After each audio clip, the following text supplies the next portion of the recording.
Handa ka na bang alamin ang mga kakaibang patakaran ng North Korea?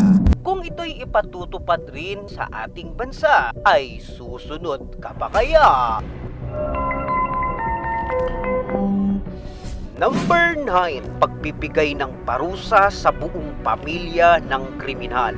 Masasabi mo talagang inaabuso ng gobyerno ng North Korea ang karapatang pantao sa bansang ito. Ang lahat ay namumuhay sa takot dahil na rin sa brutal at diktador na pamamahala dito. Tulad na lamang ng pagpapatupad ng 3-generation rule. Ang batas na ito ay nagsasabi kung ang na-convict ay isang kriminal at ipadala sa labor camp, kinakailangang pagbayaran ng buong pamilya niya ang kanyang kasalanan at dadalhin rin ito sa labor camp. At ang mas malala pa dito, ang dalawa pang henerasyon ng naturang pamilya na ipanganganak sa labor camp ay walang choice kung hindi doon na sa kulungan mamulat mula sa araw ng kanilang kapanganakan hanggang kamatayan. Dahil sa batas na ito, napapanatili ng North Korea ang mababang porsyento ng krimen sa kanilang bansa. Number 8. Pagbabawal ngumiti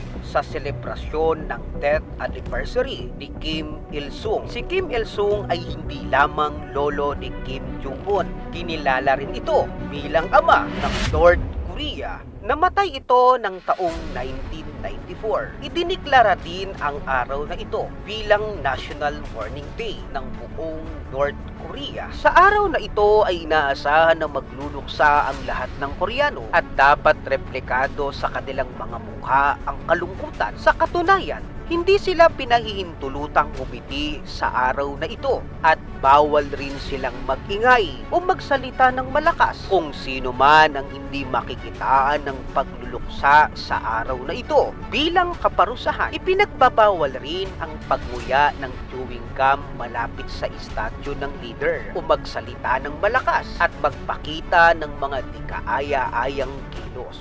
Number 7. Pagbabawal sa sino mang lumipat sa kapital ng North Korea na walang pahintulot ng pamahalaan. Ang buhay sa Pyongyang na kapital ng North Korea ay mas magaan kumpara sa buhay sa ibang bahagi ng bansa. Gayunpaman, hindi maaaring basta-basta na lamang makalipat sa lungsod na ito. Kinakailangan munang magkaroon ka ng pahintulot mula sa pamahalaan. Maaari lamang kasing tumira sa lugar na ito kung ikaw ay nakaaangat sa buhay at maimpluwensyang personalidad. May mga roadblocks din sa North Korea bilang palatandaan ng pagbabawal sa mga taong magpalipat-lipat ng tirahan ng walang pahintulot ng pamahalaan. Number 6. Kontrolado ng pamahalaan ang media.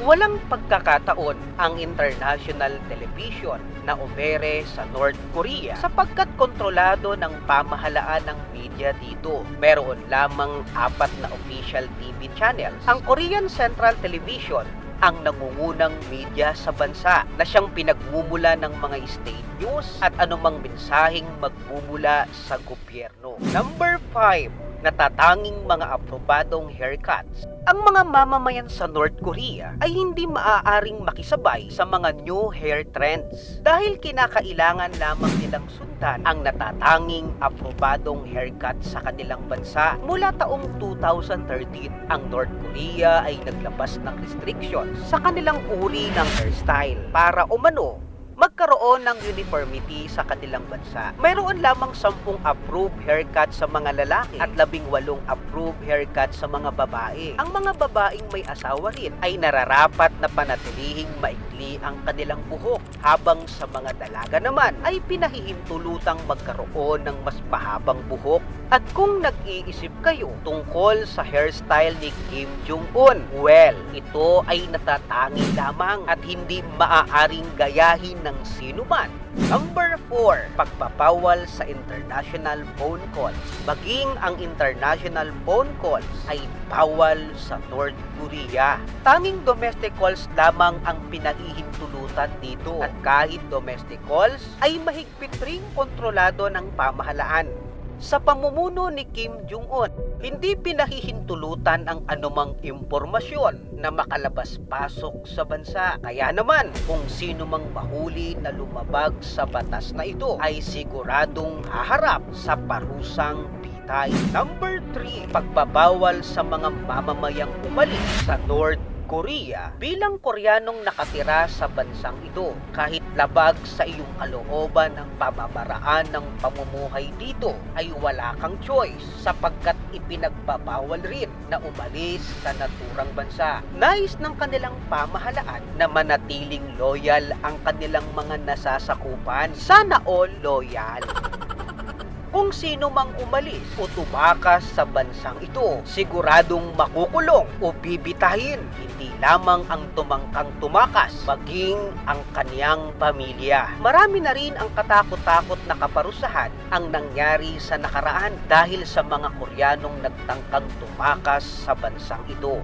Number 2, pagbabawal sa mamamayan na magkaroon ng access sa internet. Walang sino mang pangkaraniwang mamamayan sa North Korea ang may access sa internet. Ibig sabihin, walang impormasyon sa bansa nila ang makapapasok o makalalabas. Ang internet sa bansa ay kontrolado at tanging mga opisyal lamang ng pamahalaan ang maaaring gumamit nito. Base sa impormasyon noong 2016, ang North Korea ay nagpapahintulot lamang mag-browse ng 28 website. At ang ating number 1, pagbabawal na magkaroon ng Biblia. Para sa bansang ito, iisa lamang ang nararapat sambahin sa lugar na ito. Walang iba kundi ang kanilang pinuno na si Kim Jong-un. At kinilala nila ito bilang isang banal na nilalang. Kung sino mang mahulihan ng pag-aari ng Biblia ay siguradong ikukulong o bibitayin. Talaga namang kakaiba at maaaring para sa atin ay hindi patas ang mga batas sa North Korea. Ngunit pangunahing layunin umano ng bansa sa pagpapatupad ng mga uri ng mga batas na ito ay upang kontrolin ang populasyon. Paraan rin ito upang mahigpit na makontrol ang mga mamamayan at masiguro sa pananatili ng kapangyarihan ni Kim Jong-un. Malamang ay nakasanayan na rin ng mga tao rito ang kanilang uri ng pamumuhay. Pero maaaring nagnanais rin sila na magkaroon ng mas malayang buhay. Ano ang masasabi mo sa mga kakaibang batas ng North Korea? Kakayanin mo ba kung sakaling dito ka nakatira? O mas pipiliin mong lumabag na lang at harapin ang kanilang parusa? I-komento mo naman ito sa ibaba. Mag-like at mag-subscribe. Salamat at God bless.